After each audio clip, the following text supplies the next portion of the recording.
Et cette médaille, elle a deux faces, le yin et le yang, le truc, etc. La face pile, vous donnez à vos croyances le pouvoir sur votre vie. Et ne vous en voulez pas, c'est comme ça au début, on ne peut pas faire autrement. Mais alors là, elles se régalent. Elles deviennent limitantes, elles deviennent bloquantes, elles deviennent asservissantes, elles deviennent odieuses. Et c'était ma toute-puissance, c'était mon entêtement, c'était ma peur de vivre, c'était ma peur de mourir aussi. Et puis le jour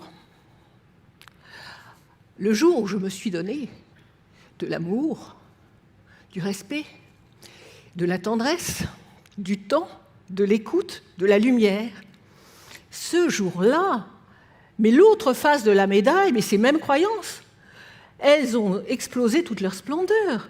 C'est devenu de la force, c'est devenu du désir de vivre, c'est devenu de la créativité, de la plénitude, de la féminité, tout ça.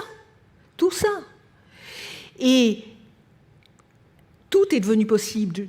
Tout est devenu possible. Elles ont ouvert tout le champ des possibles, tout le champ de mes possibles, d'une manière incarnée, alignée, cœur, corps et esprit, verticale, physiquement, émotionnellement et intellectuellement. Rien ne nous arrive par hasard. Mon cœur a dû lâcher pour que je m'en rencontre. Mon corps a dû lâcher pour que je m'en rencontre. Et puisque le rêve ne m'était pas interdit, en fait, je me suis autorisée au rêve de mes 18 ans. Aujourd'hui, je suis écrivain, comme je le voulais.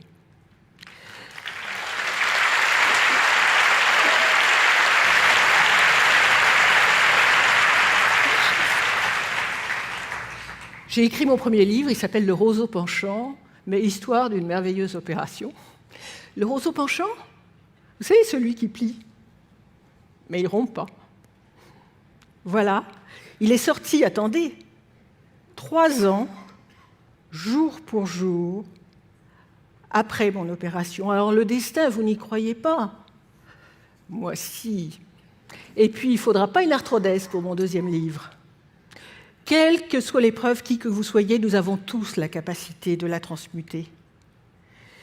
Je garde aujourd'hui en moi mes 59 premières années, difficiles, riches, mes amours, mes amis, mes malheurs, mes bonheurs, mes erreurs, mon réveil, embastillé à l'hôpital.